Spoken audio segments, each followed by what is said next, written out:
Podcast, the only podcast that is perfectly balanced as all things should be. I am your host, Max Mosier of the 6 rotating Infinity Bros cast.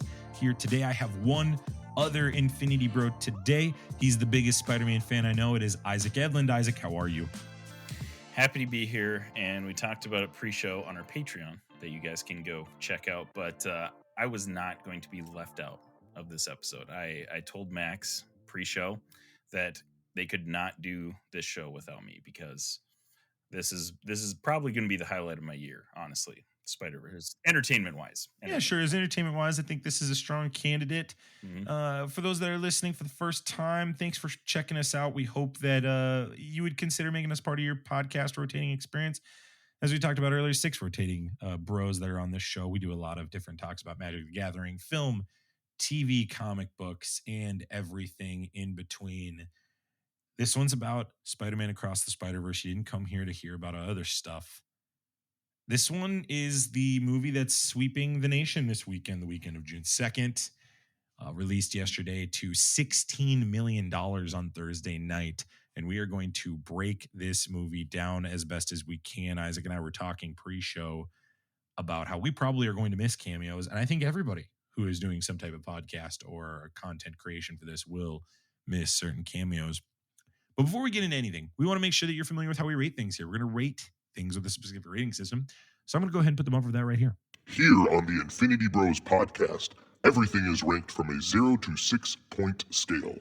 0 meaning horrible and 6 meaning absolutely excellent. If all of the Infinity Bros rank something a 6, it gets an Infinity Step. And then additionally, we want to give you a heads up. We're going to spoil things. I don't think we can review this one, Isaac, without spoiling it. I've tried to listen in on spoiler reviews, and even then they somehow manage to spoil things. So if you haven't seen it, thanks for the click. We already got it. We got your download. It doesn't matter. Ha, in your face. But I'm gonna what a loser. But I'm gonna go ahead and have you pause and then come on back because this is your spoiler warning. This is Prepare yourself. an Infinity Bros Prepare yourself. spoiler warning. Spider-Man Across the Spider-Verse.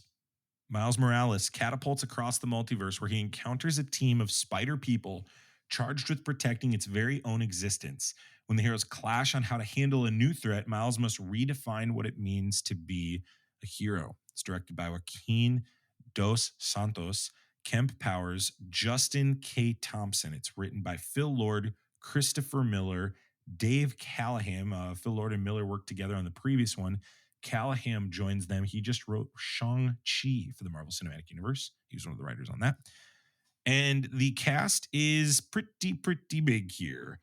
Shamik Moore returns as Miles Morales. Haley Steinfeld as Gwen Stacy. Oscar Isaac joins the cast as Miguel O'Hara. He was teased in the previous Spider-Man Into the Spider-Verse movie in the post-credit scene. Jake Johnson returns as Peter B. Parker. Brian Terry Henry returns as Jefferson Davis. Issa Rae joins the cast as Jessica Drew. Karan Sony joins as Spider-Man India. He was also in Deadpool 3. That's where people will recognize him from. Luna Lauren Velez is Rio Morales, who is Mr. Miles' mother. And then Rachel Dratch is the voice of the principal. There are several cameos. We gave the spoiler warning already. So there's archive footage of Andrew Garfield, Tobey Maguire, Hobie, played by Daniel Kaluuya, Donald Glover. And now IMDb is giving this an MCU Aaron Davis credit. I want to talk about that a little later, not now. Let's talk about that later when we get into cameos. Josh Keaton has several lines as spectacular Spider-Man. Yuri Lowenthal plays Insomniac Spider-Man. He has a key line in this movie.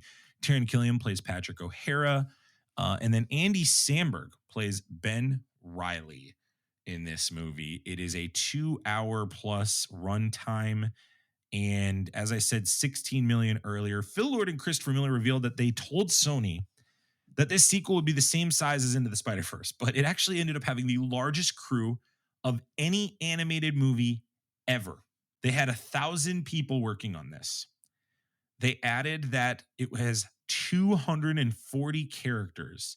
It takes place in 6 different universes that each have their own specific touch. We are not going to bury the lead any further. We're going to let our residential Spider-Man expert, fan, and super fan give his rating of this movie. Isaac, can you tell us your rating of this movie? Before you do that, please give your rating of the first Spider-Man Into the Spider-Verse. Fans of the Infinity Bros will know I am a very, very big fan of Spider-Man Into the Spider-Verse. My favorite movie of all time. That's a 6 out of 6, easy. I had so many feelings coming into this. Like, I'm obviously super hyped because it's a sequel to my favorite movie of all time. But also, I kind of got vibes from you, Max, earlier this year that, like, hey, I don't want to hype this up too much because, like, if I do, I don't want to get disappointed and somehow, I don't know, tarnish my thoughts of the first one. A lot of mixed emotions, but overall was super hyped coming into this. And I am very pleased to say that Spider-Man Across the Spider-Verse is also a 6 out of 6 for me. It is phenomenal, probably one of the best animated movies of all time. Like, just stylized, like animation wise, I don't know of any movies that can top this, including Into the Spider-Verse. It was very impressive visually. Um, some crazy things in it that didn't make me elevate it above Into the Spider-Verse. So Into the Spider-Verse, still my favorite movie of all time. Across the Spider-Verse, still 6 out of 6, still very good. We're going to get into the details a little bit, but I mean, I've heard several reviews of this, that are comparing it to Empire Strikes Back of Star Wars, which it's hard to refute with the ending of this movie. It's a clear lead up to Beyond the Spider-Verse, which is going to be coming out in, I think, in 2025 at this point. And I think people are going to be a little disappointed in that. But to me, phenomenal. I mean, incredible movie. Max, go ahead with your thoughts. As of June 2nd, it is currently scheduled for March 2024. It is supposed to release next year. Wow. So they've been working on these side by side. It was impressive. revealed last year that this would be a 2-part movie. I'm going to give Infinity Bro Robbie his review. I had him text it to me. Robbie says, Sony Animation has created a style that is only second to Studio Ghibli. In the second installment of that Spider-Verse, the heart, the care, the attention to detail of the first film is all here in a movie that will leave everyone wanting more. If they would have called it part 1 or gave us a warning beforehand in any way, I would be inclined to give this a 6, but I was buckled in for a completed story. I was unaware of it being so I asked him if he knew beforehand if he had known it was a part 1. So for context on this comment, to paraphrase, he believes a lot of people were left in the dark. This is tough. It's very hard to not call this a 6, but the cliffhanger ending really doesn't hit well for me. I give this a 5.9 out of 6. Isaac will be furious. How dare he? This is Jarrett with No Way Home, right? Because No Way Home. Yeah, Jarrett was the guy that kept us from Infinity Snap. We have yet to Infinity Snap any of these Spider-Man movies. No, so that's I Robbie's. I think Into the Spider-Verse is, well, actually, we didn't review that one fully on our podcast because that one was 2018, and I don't think we started until. No, and I'm sorry, No Way Home. Forgive me. I meant. Yeah, I knew you're the newest about, but one. I was just going back to Into the Spider. I think all of us would give, if we were doing a episode on Into the Spider-Verse. I don't recall any of us not giving it a 6 out of 6. Yeah, I'd give it a 6. So I'm going to go ahead with my rating. Here's kind of my initial thoughts, and we will talk about all of this, I know, in great detail. So visually, Robbie said this is second to Studio Ghibli. I'm going to firmly disagree. This is number 1. This is the top dog. Studio Ghibli is now number 2. I don't know how many Oscars this movie will win, but this is a smorgasbord for any type of film fan. This is an absolute divine accomplishment in the context of any animator. I have several friends who are animators who are gushing over what they saw, articulating a universal message to me that things they did in this movie don't make sense. It doesn't make sense how they were able to blend these multiple styles in one frame. There have to be at least 10,000 shots, and I'm not exaggerating when I say 10,000. There have to be at least 10,000 shots that you could print out on a poster and put in your office after watching this. Oh, easily. Like probably There were far above several that. times in this movie where I would watch and I'd be like, I really would love that as my screensaver. And I think that's what this movie is. If you're an animator artistic mind, this is the greatest comic book movie ever. It's not even a question. Like, if you're a comic book purist, this is exactly what you've wanted. This is exactly what you've asked for with this genre. If you're Sony, there's talks right now of a Miles Morales live action movie. I don't know. I've heard a lot of people go, "Oh, it's time to do it now." I'm like, I don't know how you do it after this. I don't know Yeah, how for you can real. abandon what they're doing. I just think you can continue to traverse these multiverses and let every movie kind of blend into itself and continue to manipulate the story. That's neither here nor there. This movie's a 6 out of 6. I too wrestle with the ending, and I will empathize with Robbie's comments on that. If you didn't know this was a two-parter, this had to be just devastating. This had to be just I absolutely had devastating for multiple you. and my theater did not have a ton of people in it. It was maybe like a quarter full, but I had multiple people when it went dark and like the title screen showed up that were like, "What?" Like I audibly heard people around me saying like, "What? Like what's going on? This is the end?" Yeah, and there's been comparisons you said to Empire Strikes Back. I think Infinity War is another example, right? Of just like Oh this yeah, right. cliffhanger, awful feeling ending. That is neither of these movies to me, for clarity. I don't compare it to those for a couple reasons. One, this is the Back to the Future 2 of comic book movies. Because I believe if the third one is tremendous, then it becomes the Empire Strikes Back of comic book movies.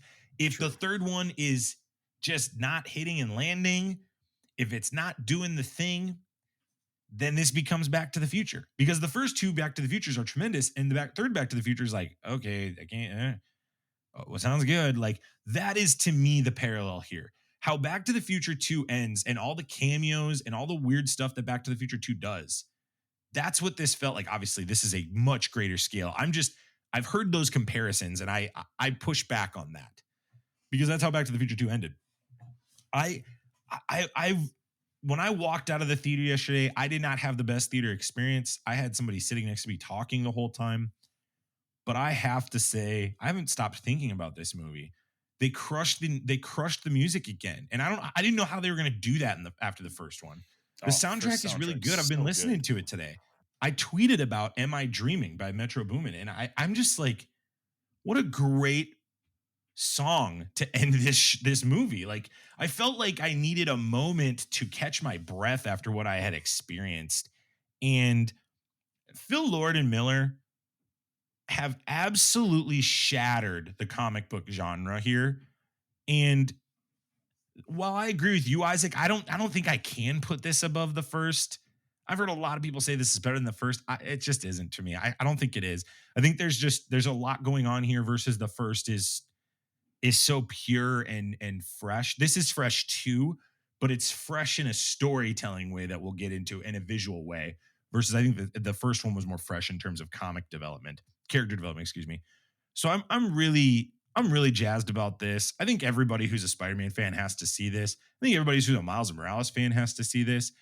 And there's a lot of stuff in this that shakes up everything happening in every other type of comic book movie in regards to Marvel. Every Marvel movie is being challenged after this movie on a storytelling way, on an excellence way. The Marvel Cinematic Universe finally has its first competitor. This is a real actual Sony now has the ability to back off of Marvel if they want. And I think it hurts Marvel to not get their Spider-Man and insert their Spider-Man into this. So let's talk about some things here. Spider-Man Across the Spider-Verse. Can you explain to me? Let's dive right to the end. I want to dive right to the end of All right, this. let's do Okay. it. So the big story arc. Everybody was wondering, how is this movie going to be? What is the storytelling device? And essentially, two big things. One, they somehow in a storytelling way showed the Marvel Cinematic Universe multiverses that they've been working on. They showed it. Like, it branched off. Like, guys, It's wild. it is exactly like Loki. Yeah, No question fantastic. that was intentional. No question. They go into the Venom universe. They literally go into the Venom universe. They have Donald Glover, who's being credited as an MCU movie here, right? Like as the MCU Prowler. Isaac, do you think this movie was Sony's way of saying we want in on Secret Wars? Like, is this ending basically a huge setup here for like, okay, we're going to resolve everything with Miles, and then we're throwing him right into Secret Wars? Or do you think this is kind of the view of it of how I interpreted this was Tom Holland's coming in the third one? They are saving Tom Holland as the big cameo for the third one. How did you interpret that with this ending? Because I know everyone, and I'm not trying to, by the way, I'm not trying to dismiss Miles Morales' like character here. I'm just saying, like, they literally, the whole point of this movie was Miles Morales is going to break the Spider-Verse if he does what he's thinking about doing. I don't know if I completely align with you on that. I think Sony is building something that is so big that this might be a hot take, but this transcends the MCU. Like I think I don't disagree. I think that yes, I do agree that Tom Holland could absolutely play a part in the next movie, but this is Miles' story, man. Like he's not going to be a focal person in that third movie if he does. I'm almost assuming that he probably will have a cameo at the least, but this universe that they're building right now, like this takes comic book movies like to a whole nother level. Like you mentioned that, this is, if you're a comic book fan, this is the top tier. Like this is everything artistically. This is the best movie maybe that's ever, like, animated movie that's ever been made. Like this is phenomenal. But I just don't think that the MCU is what they are gunning for. Like, do we see Sony characters in the MCU? That's what I'm saying. No. Sure. Should we see will we see MCU characters in these movies? Absolutely. Because we saw so many cameos, and we've been talking about this pre-show on the Patreon. Like there's so many cameos in this.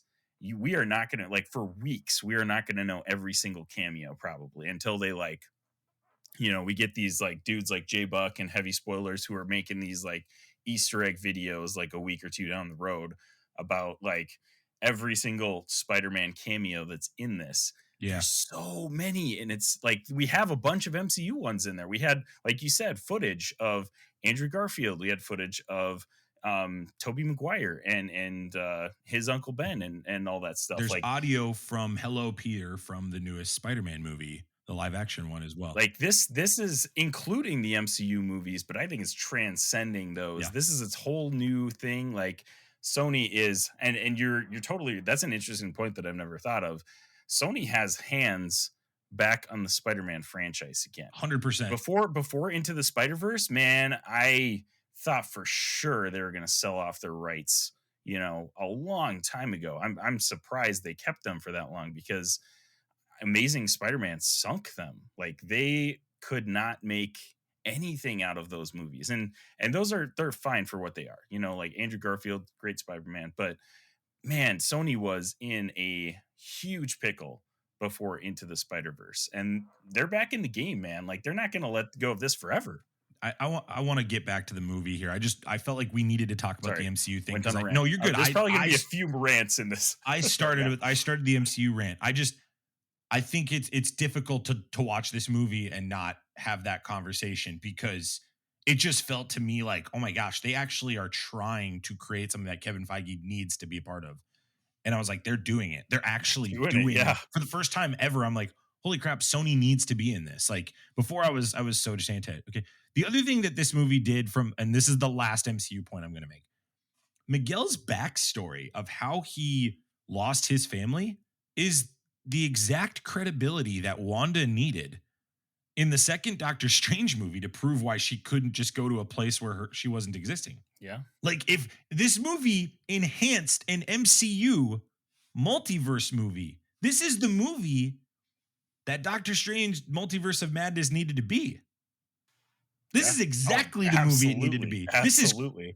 crazy that they Yeah. gave Marvel a plot hole to use, a plot device, excuse me, to use to make that whole ish make sense. It didn't make sense when Wanda was doing it. And I feel like now they have vernacular to do it. And I suspect the MCU will steal some of these principles and You know, thoughts. and one thing that I really appreciate about all of this movie specifically, is that they took in those properties like the MCU, the previous Spider-Man movies, and they Sure. made it a part of their story. They didn't like Yes. make a quick joke out of it and be like, "Oh, those are trash." Like they were like, "This is Spider-Man. Like this is what we are." And it was phenomenal, dude. Oh, they did Let's such a get to great that now. job. Okay, we're done with the MCU. Get out of here, MCU. You suck. Let's talk about the voice actors. We'll get to the art, and then we'll talk about the plot. And then we'll get to the actual story ending here in a little bit. Um, People I want to praise, and then you can kind of add on, but also maybe give points of reference to other. I think Luna Lauren Velez really gave a performance that is worthy of an Oscar co-star performance. I hope that she gets a I would like to see her get a co-star nomination. I would go that far. Her communication to Miles, her instinctual motherly nurturing knowledge without knowing that he was going away for a long time was so good. And in the trailers, I told you guys this offline that I just was sobbing every time I was listening to this speech of like, I need you to take care of this little boy I've taken care of. And in the context of, Gwen's there and there's a tension with her and him and you don't know what it is until the end of the movie. I just thought Luna Lauren Velez, not just in her universe, but also in Universe 42, was really giving such a tremendous performance. And all these other people are going to get talked about in this. And I just have to pause and tip my hat to her. I really thought every time she spoke, I was on the edge of my seat and I was just captured with the emotional. Her connection with Shamik Moore. They're not. I hope they're in the same room, but they might not be in the same room when they're recording this stuff. And it's just a well done job by her. Shamik Moore is an absolute legend, man. I mean, this is like Legend we're for talking sure. Robert Downey Jr. status as far as I'm concerned. He is Miles frickin' Morales, and another guy that does not get the credit. And people are going to talk about Haley Steinfeld, Jake Johnson, Oscar Isaac. Donald Glover and Daniel Kaluuya are going to get their moment, but Shamik Moore puts in a performance in this that is so beautiful in the context of film, not comic book characters. What characters would you highlight, Isaac, that you're thinking of when you walk out of this movie? I thought I was going to love Spider-Woman Jessica Drew, like Issa Rae voices her. I thought I was going to love her the most, and I did really, really like her. But one of my favorite, and it's more so a cameo than anything, but like Andy Samberg's playing Scarlet Spider was so funny. I cracked up every time he had a line. It was just phenomenal. Um, those are like my cameo ones. But you're totally right about Luna Lauren Velez. Like she's phenomenal. I love that they flip the script a little bit, and instead of focusing on Miles and the relationship between his dad, Sure, they and focus they on do, that and that's a relationship. catalyst for the plot, Right. right? Yep. That's still in play for sure. But the major focus between him and his parents is between him and his mom in this one, and I thought that was phenomenal. The just parent. I mean, we've mentioned this so many times, but the parent vibes really strongly get me. And there were several moments where I teared up during this movie because of Yeah, that. Like just phenomenal performances from all around, all the parenting, and even Peter B. Parker with Mayday, his daughter, like had one moment specifically that really got me is when he brought her home from that first like fight encounter, and he puts her in bed and he just stays by her crib and just like watches her sleep. And then MJ comes over and they're just like chilling, watching her sleep. And like there wasn't even a whole lot of dialogue that they were going back and forth, and they were phenomenal as always. But just the fact that he like loves her so much that he's like sitting there just like watching her sleep was like, that was starting to get me too. I was like, oh man, that's so great. I love that. And Jake Johnson, he definitely played a lesser role in this movie, but phenomenal That's as always. his big role is coming back in the third one, dude. I could definitely see You that for know sure. he is absolutely going to be the voice of reason for And Miles. actually, another focus, father daughter specifically, that would get me is Gwen and George Stacy too. That was another one that Absolutely. a couple moments that they had was like, I mean, George Stacy had that moment where she removed her mask and revealed that she was Spider Woman. And he was like, he still had his gun pointed at her. He still was like trying to arrest her in that moment. And then when he came back to, or when she came back to the apartment later, he was like, I quit. Like, I literally quit my job because you're too important to me. Hmm. Like, that was another phenomenal, parent moment that there's just so many of them in this movie. It was phenomenal. Shea Wiggum and Luna Lauren Velez, these guys are nobodies, guys. These are basic. I mean, Shea Wiggum was in Fast Nine as a side note character.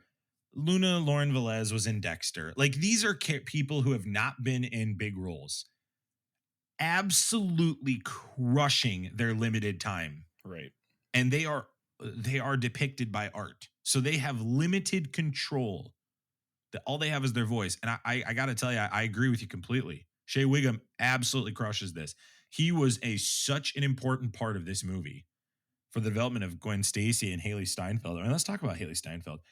Do you know have you ever looked at Haley Steinfeld's uh her Rotten Tomatoes scores? No, Everything she does is 90% plus. it does not surprise me. Pretty Yeah. much universal. Everything she does is 90%. The girl's got a great agent. Okay. Yeah. She's got a great agent. I don't think Hawkeye's as good as 90%, but that's neither here nor there. That's another conversation another day. What did you think of Haley Steinfeld in this playing Gwen Stacy? And did you appreciate the arc of she's Spider Woman in this? Obviously, Spider Gwen in the comics. Did you appreciate that they made her more of a focal point and a catalyst to obviously not just the story for Miles, but the plot? She's a very, very important, intricate part of the plot and withholding information from him and also Right. betraying him. But also, she's a huge reason he goes missing because she helps him and she doesn't. And she also is kind of the reason that Miles helped Spider Man India. What are your thoughts on this? She's phenomenal as always. Phenomenal in the first film, and I really enjoy that they gave her almost, I would almost say that she's equally as important as Miles, or has as much screen time at least as Miles in this movie. And I think that is phenomenal. They did a great job at, kind of dissecting their relationship and the things that are going on. Like you said, she knew about all the stuff going on with Miles, didn't tell him, and all of them, like Miles points out several times during the movie, like, you guys didn't come to visit me because you knew that all this was going down and you just didn't want to tell me. Like at the I mean, there's a great moments with Gwen Stacy in this film that I'm really looking forward, because she is like, ends up being, at the final like moment when they kind of like pan out, she's the leader of their new spider gang or whatever. Like, I loved the first movie when they called them a spider gang, so that's what I'm gonna keep referring to them as. They're the Spider Gang. Make it so let it be written, so let it be done. Yeah, there it is. But yeah, I think she'll be like again, probably a focal point in the third movie as well, because she's the one leading the charge to get her friend back. So Yeah, Oscar Isaac too is gonna. I mean, playing a gravelly Miguel O'Hara, hmm. who takes on this role of carrying the Spider Verse on his shoulders. No, it's funny. Normally, Isaac on our show, for those that this is your first time listening to us, normally we go character by character interviewing this, but I don't think we can do that tonight. I can't do that. I don't think we can do that tonight. So I feel like we're gonna not give everybody their time, but Oscar Isaac too is having a killer year. I think this is another. I mean, he's got great range. I I I can't say enough good things about him. I really appreciate too how he's telling a story of losing his daughter without using words, and his voice and his emotional dialect is coming through the mic into my ears when I'm watching this, and the art really lends itself well. We'll talk about the art shortly here, but I thought Oscar Isaac does that once again, and he's kind of always been put into these weird spots as an actor. Like I think with Moon Knight, he's got to play multiple people, and then with this one, he's got to kind of be a edgy, grumpy Spider-Man. And that's just a tough spot to be in when every other Spider-Man's joking around. And I think Daniel Kaluuya as Hobie is gonna be an absolute hit for the pop culture, man. I Dude, mean, oh the gosh, pop culture is gonna so love it. good. And I'm pretty pumped it was Kaluuya. When I first heard it, I was like, "Who is the actor?" And I was like, "I know what it is, but I just can't." There were several moments during this film where I was like, I've definitely heard that person before. Who is that? And it being Daniel Kaluuya was just Oh, a so good. great thing.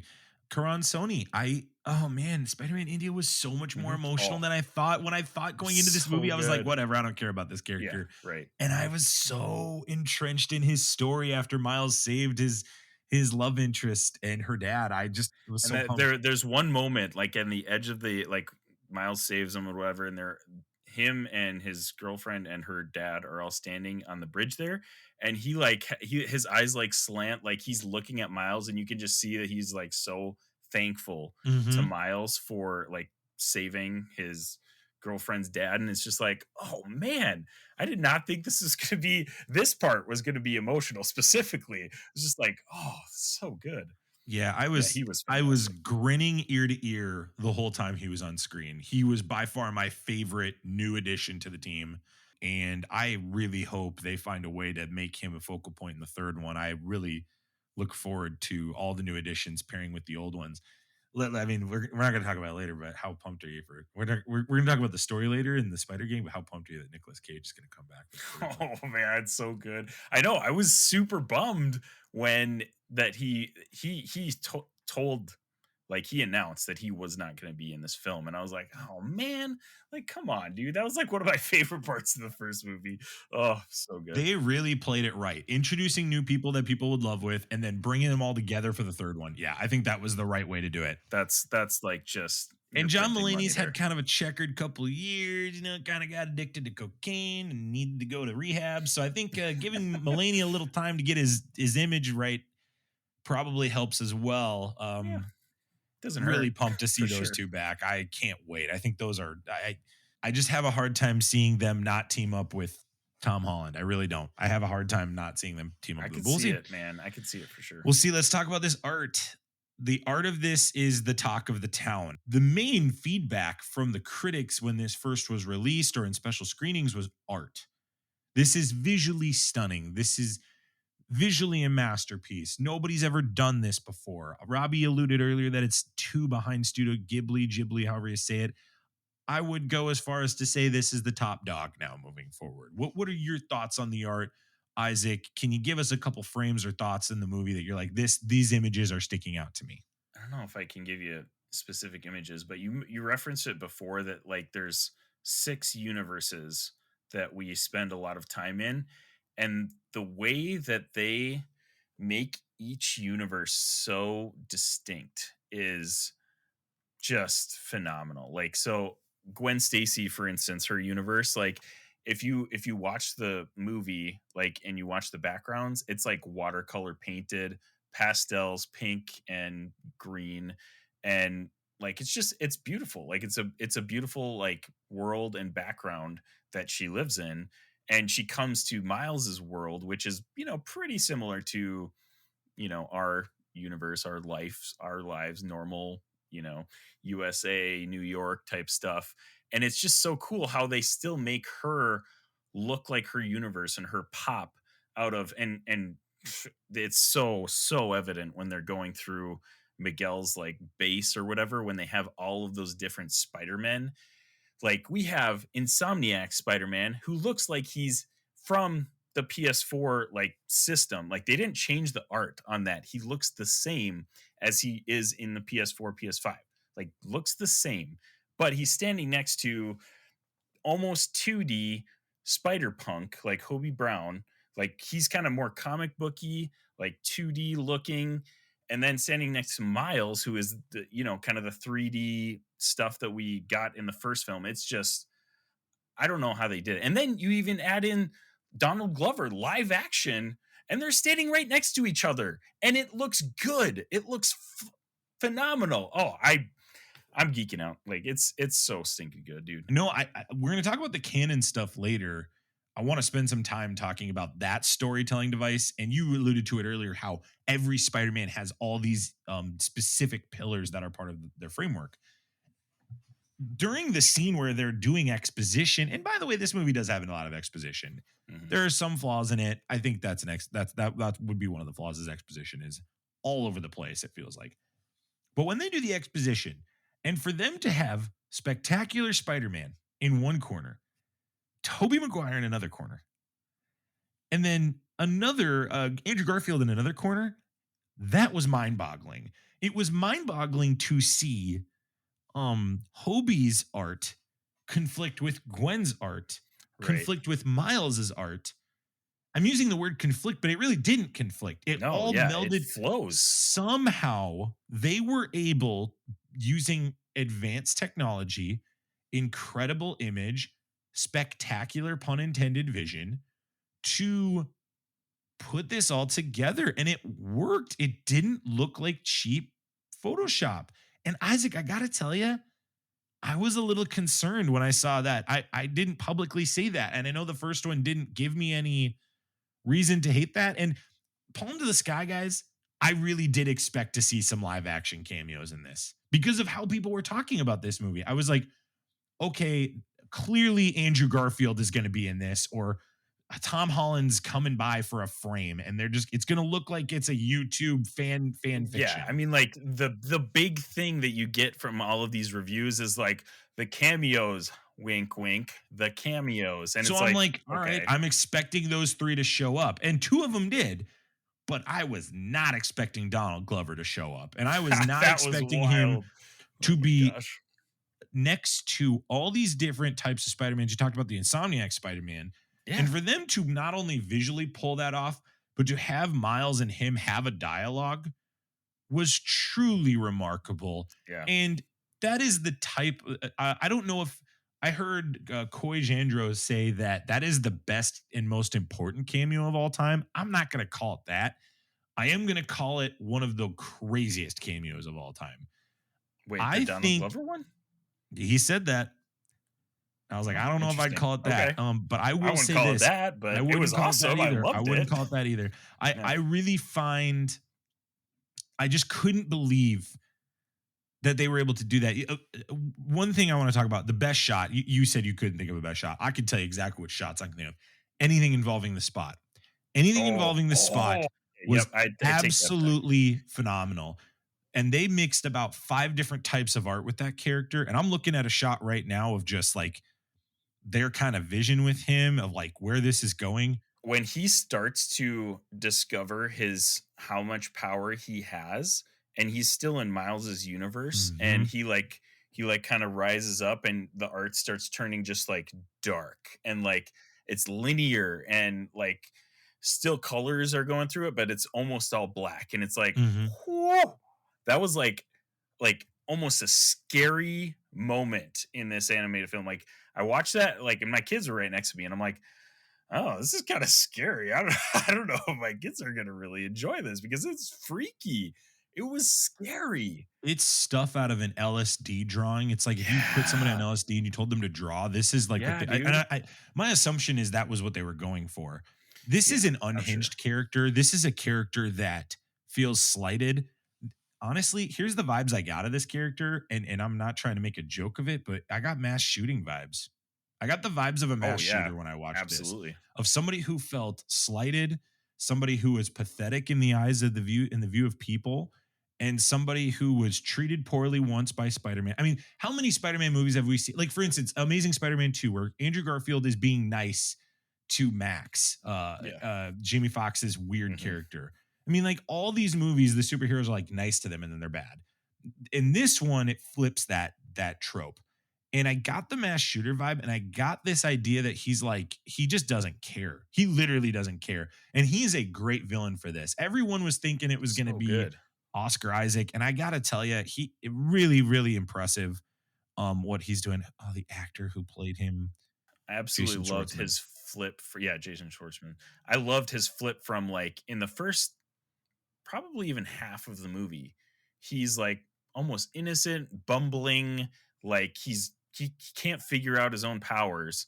And then in that moment that we just talked about, he's like, "Oh, I can do so much more." And he becomes a threat in like maybe a minute clip that we see in Mm-hmm. this movie. Mm-hmm. And that like change from him just being this fun, like, kind of like annoying, like not a threat at all, change into this dude could mess up the multiverse. This dude could wipe out multiverses if he like realizes his full power. Sure. And he does, and that's a harrowing like realization moment that is beautifully illustrated by the animation team. Like you feel the fear that you assume like Miles and I think it's Miles and his dad that are in that moment. They're standing there like watching all His this go dad down. is saving a girl in a red shirt. And like they see this and it's like, holy crap, like And it we're in looks like trouble. previs drawing, but Oh that yeah. has to be intentional. Right. Like it's And almost like this is the pre-visualization Mhm. of the scene we're going to do for the Right. third one. Yeah, And it's they were like, no, absolutely let's intentional. leave it in like that because that's another layer. And we can add a couple pieces of And color and it's less work for us. I'm no artist. Like No, I'm not going to be not the at all. one to like point out all the cool things about art. But one thing I did notice in this is that when you see, like you said, like previs, when you see Spot, he's got like you know how some artists when they start making a character, they draw like pretty like basically stick figures to outline Yeah, what they're yeah. doing. You see the illustration of like the stick figure in Spot almost throughout this whole film until he like gets real scary and like goes kind of off the rails. But like in that first part, he's like a basic character and then boom, upgraded, just it's the work that they put into this and the thought that they put into each character is just incredible. I do want to acknowledge the comic book artists that are referenced in the post-credit scenes. Adrian Alfona, Anand Remsharan, Bill Sinchevsky, Sanford Green, Afua Richardson, Brian Stelfreeze, Rosemary Valero O'Connell, Rick Leonardi, Matteo Scalera, Andy Siriano. Those are the comic book artists that are referenced in this movie. So anything with Miles Morales, these are the guys and gals that are referenced. I really think on this one, it's important to name those people. You can't name the 1,000 VFX people. This is one of those movies, guys, before we keep talking about this and get into the plot, when I go back, I'm staying through the credits because those individuals deserve the right for me to read their name. Yeah. And with all due respect to movies, I don't really care about seeing credits. I think 95% of the time, I don't give two flying figs.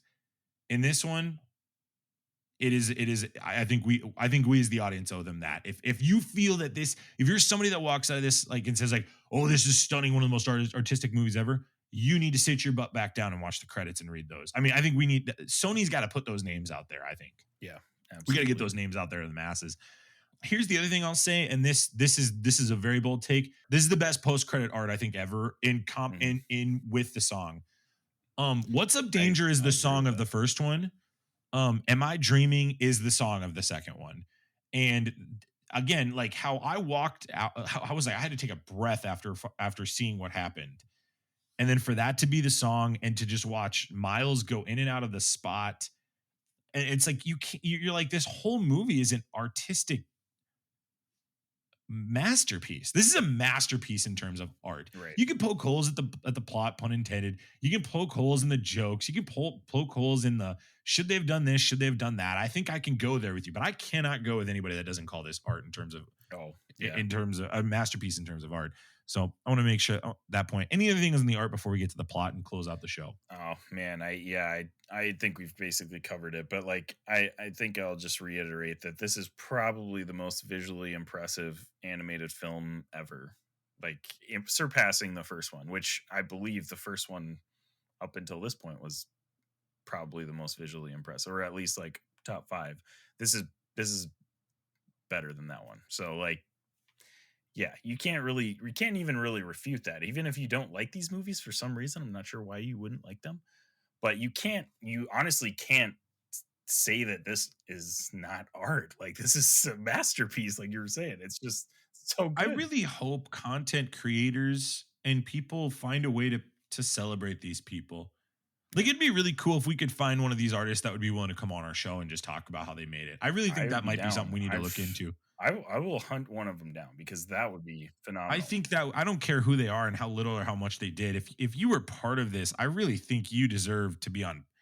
I am going to be thrilled to listen to podcasts and content that levitates these people.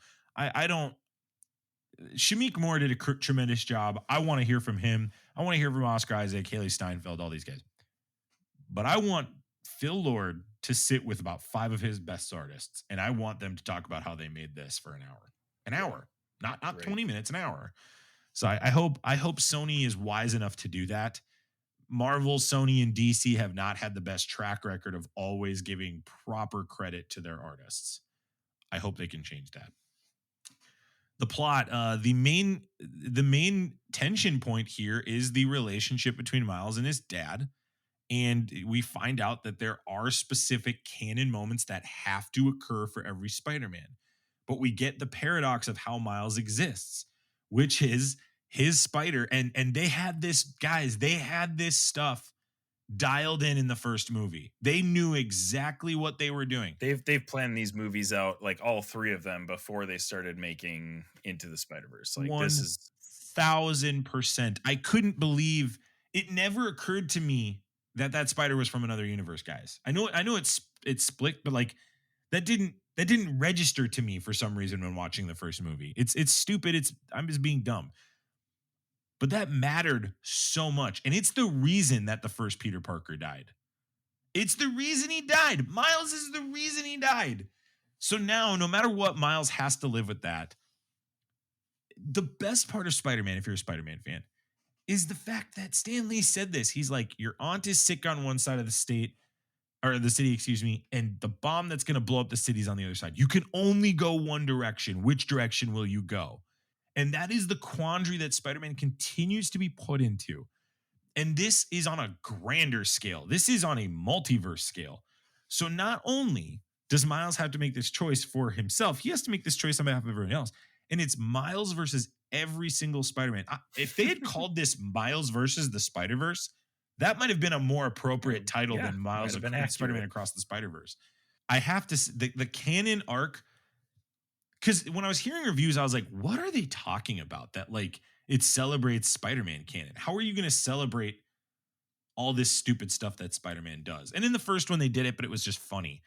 Right. No, all that stuff matters. Having Venom matters. Knowing Silver Sable matters. Mary Jane matters. Or all these different types of arcs, they all matter. A captain in your life will die. It matters. Those tropes not only matter, they're important. And you talked about the art here. They're canon. The canon is important. You cannot be Spider-Man without the canon. So now Miles has to choose to attempt to rewrite his life versus the universe. I mean, this is such an epic tale of individualism. And while I'm not the biggest individualist on the planet with my personal values and beliefs, what a great storytelling device for anybody, especially if you're an adolescent in this country. I mean, in this world, excuse me. I mean, this has to be great. I loved that through line. I loved everything about it. I loved that he says, everyone is telling me how to write my story. Literally every single character is telling him in this movie what to do. That's the quintessential line. If you're going to pick one line from this movie, that's the one. Everybody's telling me how to be who I am, but nah, I'm going to be me, or whatever he says. Like that, I'm going to do me. I'm going to do me. It's different. This is different. This isn't like, oh, my truth, blah, blah, blah, blah, blah. This is, I'm literally going to go against what everybody says, and it will have consequences. Because guess what, guys? It's the right thing to do. That is Spider-Man. Yes. The right thing to do is to try to save his dad. Right. Exactly. It is not to stand by. And literally every other Spider-Man who holds this moral code is against him in this. It's unbelievable, the depth this and story the crazy part about this like plot specifically is that we get that moment where this is like they're telling Miles this, so like breaking this to Miles. Every Spider-Man slowly like starts coming in from, Because they from know. the fog because they've already been told this, when they came into the fold or whatever. Every Spider-Man has like accepted this in some form. Like, sure, yeah. I mean, we probably will have lots of moral quandaries in the third one where they're taking sides and blah blah, blah all that stuff. But like every Spider-Man at that point is like accepted that like they know things that are going to happen and they aren't going to stop it, which is kind of that was where my mind went. I was like, wait, so Peter B. Parker knows this is going to happen and he's not stopping it. Like that was like, oh, wow. Okay. This is where Miles, like, this is where I'm thinking like Miles is at. Like, dude, this is happening, but you're not going to stop it. Like, The that's betrayal is off the chains in this. The right. betrayal Yeah. is so hurtful in this. The betrayal is so painful in this. Gwen is the one who is like, I get it. Like, he's right. Like, yeah, we need to actually go and fix this Because because something we're all happens. wrong. Because she too is an anomaly, right? So she's also an anomaly. Yeah, Her exactly. dad quit. He quit, and and there is a way, and it's basically Oscar Isaac's character is preserving something that happened specifically to him. And yes, there are other people it's happened to. So say what you want about Civil War 2. It's not a great comic. But this is what I thought of. This is Civil War 2. Oscar Isaac is like trying to prevent the future from collapsing Mm-hmm. in the present. And that stuff hasn't even happened yet. But he's trying to prevent it. He's like the Captain Marvel in Civil War 2, which is, I mean, if you read Civil War 2 and you're on Captain Marvel's side, like you're on the wrong side. Like that's like you can clearly see that that's the wrong side. I love that you have to take a moment to say that. That's also the one where Miles Morales kills Captain America. So like I think that's another interesting arc in that if you're a Miles fan and you want a great read, go read that.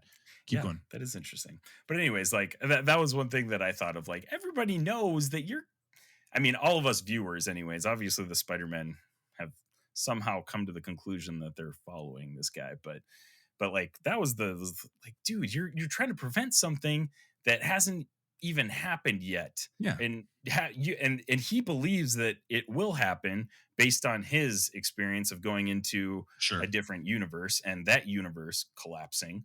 But I mean, he has no proof that that's going to happen in every single universe. So, it's a pretty well developed storyline. Like it's pretty good. This is one of the most extremely difficult plots to communicate. And I think for me, when talking about the ending, and now we'll go to the real ending, not the MCU ending that I talked about at the front end. The arc of him getting out, because that shows who Miles is. He finds a way, and that's also a Spider-Man thing, right? Against all odds, he finds a way. Yeah, right. Miles gets sent to the Universe 42. Full disclosure, guys, that was so obvious that was coming to me, that he was going to go somewhere that would have a huge plot twist. Like, yeah, I didn't necessarily know that he would be Prowler, but my gut told me his uncle will be there at this other universe. That's what my gut told me. Kind of expected some kind of plot twist. You just didn't know what that plot twist was going to be. It was obvious to me that he was going to a different universe. Was it obvious to you? Because like I saw the 42 on the screen too, but like it was pretty obvious he wasn't in his home. Yeah, they flashed the 42, but they did a really, really great job at like making it look like it was Miles's universe, and he believed it, obviously. So it's crazy how far back that 42 mattered in the first movie. It's crazy that all mattered. The 42s all around, they mattered. It was like that. I'm really, really, really intrigued to see where that's all going to come into play. Because, I mean, again, like this was a twist that it was a twist. Like I said, we knew there was a twist coming. This was not zero clue that Miles is going to show up as a Prowler at the end of the movie. It was Miles versus Miles, right? Okay, that's awesome. I love that. I kind of assumed there would be more Prowler stuff. I kind of thought like it'll be Miles versus Prowler, and it wasn't one of those like, oh my gosh moments. It was more of a, okay, that makes sense. Good call. Nice move. Mm-hmm. Right. Yeah. The foil is himself. I like that. Yeah. Yeah. Really dramatic stuff. He tells his mom that he's Spider-Man. He finds out his dad's dead. Then this Miles finds out that his dad's alive. and now you've got yourself a set up tension. Yeah. And this is where Robbie talked at the beginning, and I would echo this. This ending's tough. If you're Mhm. this is not a full movie. Now, for Right. me, I can still give it a 6 in that. But I do think there are going to be people who are like, you didn't give me a full movie. You gave me part 1 and part 2. And this isn't Infinity War, because in Infinity War, that was a full movie. Thanos started front to end what he meant to It was do. a full movie where the bad guy won, but it was still a full movie. It was a Right. full movie. It was its own thing. And it Infinity War intentionally built itself on it does not need another movie. Obviously after Endgame, but this one made the choice to end on a cliffhanger. Your thoughts on the cliffhanger? Like just having a cliffhanger in that Yeah. way. Your thoughts? I didn't love it, but the only reason I didn't love it was because I'm ready to see Beyond the Spider-Verse right now. I was like, no, we can't end and not watch Spider-Verse for another year. Like, we can't do that. That was the only reason I was like upset, even if you can call it that. I already knew this was going to be a part 1. I did think it was going to be a little bit more of a complete movie than it was. Yeah, I did too. But like, I and agree with that's honestly the reason why I can't elevate it above Into the Spider-Verse, because Into the Spider-Verse is complete satisfaction. This is, and going back to Empire Strikes Back, when I was a kid, Empire Strikes Back was the first movie that I was like, this is a dumb ending. I don't like this ending, because it wasn't a complete movie. It was leading into Return of the Jedi, and it was a clear cliffhanger that left you having to see the next movie, for better or for worse. And that's where I'm like, I can appreciate that. Doesn't mean that I like it. And I don't hate how they did it either. They did it in a way that I think this movie deserved. But still, we don't get to see Beyond the Spider-Verse for another year, man. Like, come on. Oh, hate And that. the Spot is just looking horrific. Just He looks so menacing. I at the end of honestly this. love that, like, nobody really, like, Miles knows what a threat the Spot is, and nobody else seems to really have learned how big of a threat he is yet, or they haven't actually paid attention to him as much as they should No, have. because the Spider-Men are so focused on themselves. Right, they're so and focused this is on Miles. They think Miles is going to break the multiverse. the Right. meta commentary on the Spider-Man character is just bonkers. I mean, they're gonna write. You're gonna see so many character studies and, like, those YouTube videos, those people who go to film school and they do like an hour and a half videos, and you're gonna see film studies of this movie that are longer than this movie, guys. Like just the meta and conversation of, like, hey, when you're selfish, here's what happens. Hey, when you focus on you, here's what happens. That's the Spider-Man Right. bit. They're Like, missing the big picture of, like, Spot literally being able to destroy multiverses with his power, which was what they're trying to protect. Right. Exactly. Miles, how dare you get bit by another universe's spider? Right. Oh, I don't know. It was the Spot's fault. The Spot was the guy that brought it into the universe. I mean, come on, guys. It's like, stop passing the buck. Yeah, just it's pretty remarkable. That part in particular, when I first watched it, because I saw it at 10 o'clock and it didn't, the guy's talking next to me, and I was just, really anticipating it. When I've processed it now to getting to today, I'm more like, whoa, like, there's a lot I'm missing that I need to go back and watch again. I've only seen this once. I still don't think it's better than the first, Isaac. I think I'm comfortable saying that. I'm comfortable saying that. I I think think the only negative thing that I can really say about this movie is, you mentioned, like, there's a lot of exposition, and sometimes that's not a bad thing, but I don't think they absolutely nailed the pacing of that exposition. Like, agreed. when we come into the movie, it feels like they're going like 1,000 miles a minute, trying to, like, catch you up on everything that's happening. And then all of a sudden they slow down and they focus on Miles and his mom's relationship. And then they speed up and there's things going on. And then they slow down and they focus on other relationships. And it's just like, there's a lot of inconsistency in the pacing, I feel like. But They felt the need to explain Miles's story twice. Yeah, that Like was Gwen explained it, and then he interesting. explained it again, and it was like, you give it to us once. Like, I understand you got to catch people up that haven't seen it. I get that. You got to And do it's that. like, And do we have to do that though? That was kind of what it was like. Like, do you have to do that? I've heard that feedback. My feedback is part of what made the first one so good was everyone was explaining their story. That's true. But that was like a joke of the first one though. And this one didn't really have that like element to I it. think it filled Miles in on like, here's what I've been up to since, Yeah. and I Yeah. liked that.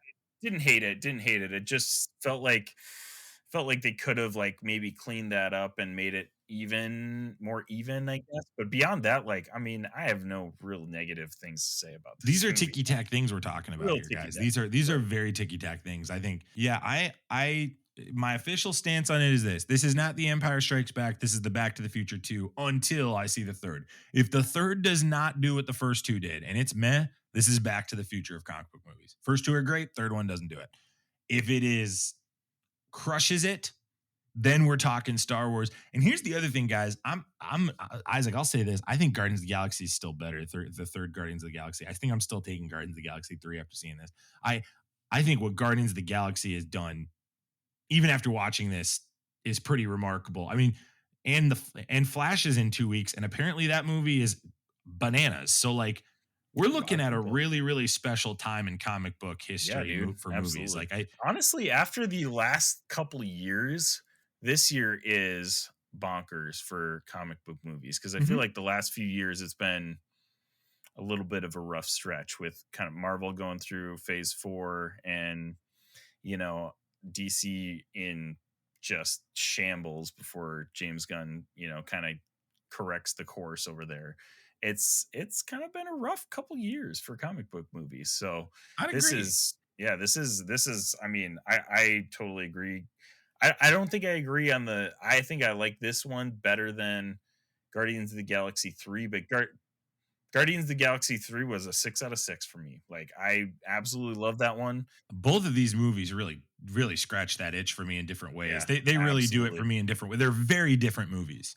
But they both Guardians of the Galaxy 3 is just the proof that like, hey, you know what? If Spider-Verse lands this and 3 Beyond the Spider-Verse crushes it, we're talking about an all-time trilogy again. And I Oh think yeah. Guardians of the Galaxy is already in that conversation.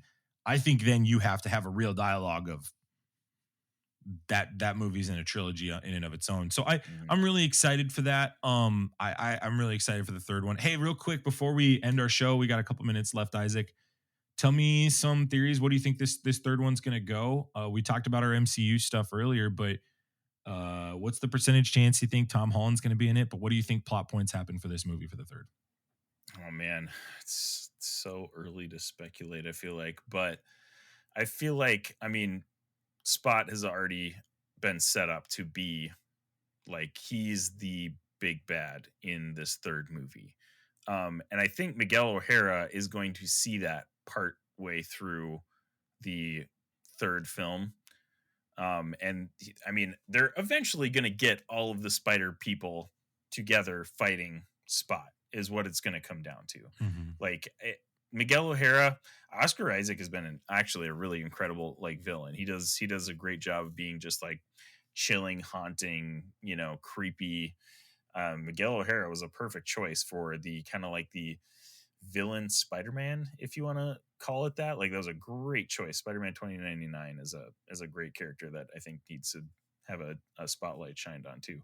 But yeah, he's definitely going to come around to be like, I don't know how that's going to happen, but he's going to eventually realize like, hey, this is the bigger threat here. We're talking multiverses getting eliminated threat, and that'll be a cool moment when we see him come to the light because he's a character that I've liked from comics and stuff too. So it'll be awesome to see that. In terms of Tom Holland, I strongly believe he will be in this third movie. I think Sony made it very clear in this one that anything's on the table. That's what they made clear in this second one.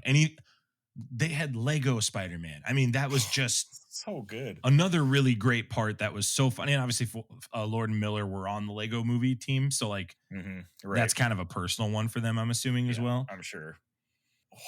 That was the first time that I really got a good laugh, I feel like, is when Peter Parker from the Lego multiverse like went into the bathroom and he pulled up his like translator thing, and Miguel O'Hara was like, and Miguel O'Hara was like, "You're one of the best, Peter from the Lego universe." he said you're one of the best, and he's going beep boop, like he's making the noise for the thing, like because that's what they did in that movie. It was so perfect, like Lego wise, and so perfect, like Spider-Man. Oh, absolutely chef's kiss. 6 out of 6, no notes. Wow. Additionally, I think Sony may have done their due diligence in this previous Spider-Man movie, Isaac. I think they gave Spider-Man some space to be a friendly neighborhood so he could swing into this movie. Yeah. Oh yeah. I really do. I think this doesn't affect the MCU at all if he swings into this movie. Because what's he going to say? Nobody knows who he is.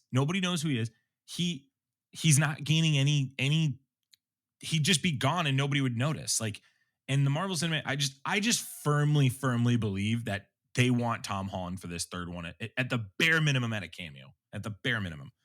Oh yeah, I think that's like almost a given, is that the bare minimum he will be a cameo. Yes. I think the question is, how big of a role is he going to play? Is it just going to be a cameo? Is he going to actually be on a team? And I don't know if he should be on the team. I mean, I said at the beginning he should be on the team, but the more I think about it, the more I'm like, I like the first two teams kind of being together to make a super team. And yeah, that's a great combo, dude. The redemption of betrayal that Miles experiences, for him to see them all back together, telling him they love him, would be that'll be a really cool moment. Miles is going to win, guys, but I think the spot stuff is going to be really great. I think we're going to see some Spider-Man die. I think that would be cool. I think Miguel O'Hara is going to die. I think he'll die sacrificing I could see that to kind of carry on the torch. I think there's a chance Peter B. Parker could die, which would really be emotional for a lot of people. But also, I think, I just think his arc may be good. Like, I think he might be good. I think he's panned out. Like, he's honestly, like, this movie made it pretty clear that Peter B's spotlight was Into the Spider-Verse. I don't know if he's going to step forward into the spotlight again. Peter B. Parker is going to save Miles' dad, and Peter B. Parker is going to die. He's going to break the canon event, and then Miles is going to have to beat Spot to save the universe, and that'll be emotional for everybody. Oh, that'd be so because I don't think they're going to kill Gwen. I think Gwen, they want that love romance, and I think they want Gwen in the event that they do bring these guys into live action movies. They want her minimum. She's going in. She's got to be in that Secret Wars movie. Yeah, absolutely. So, man, it'll be interesting if Marvel can somehow pull this all together with Sony. But you kind of made a good point. Like, I wonder if the COVID thing if everyone's out of the COVID thing production wise, and like we're back, and like these directors and writers, obviously the writers issues are happening in Hollywood right now, but maybe these writers are back. Maybe these directors are back. I don't know. Yeah, maybe. It's been an hour and 15 minutes of great dialogue. Isaac, thank you for coming on and joining us this episode. It's been a pleasure. I will 100% talk Spider-Man with anybody, anytime. Hit me up. Awesome. And if you're still listening, hey, thanks for being a part of your podcast experience. If you could do me a favor, hit the subscribe button. We'd love that. You can follow us on Facebook, Instagram, Twitter. Email us at theinfinitybrospodcast@gmail.com. Check us out on Discord, Twitch. If you like something in content, I promise you we got it. And I promise you we're going to take good care of you. Hey, we're appreciative of you. We want you to know you're part of the extended Infinity Bros. Are we a multiverse now? Are we becoming a Spider-Verse at this point? Maybe Potentially. we are. Do you think one of us is in the Spider-Verse? Do you think you're in the Spider-Verse? I sure hope I am. Oh gosh, that'd be amazing. Man. That'd be pretty cool. Well, we love you guys 3,000. We'll talk to you soon. See ya. Bye. Thanks for tuning in to the Infinity Bros podcast. You can find the Infinity Bros on Facebook, Instagram, and Twitter at the Infinity Bros. Feel free to send listener feedback via email at infinitybrospodcast@gmail.com.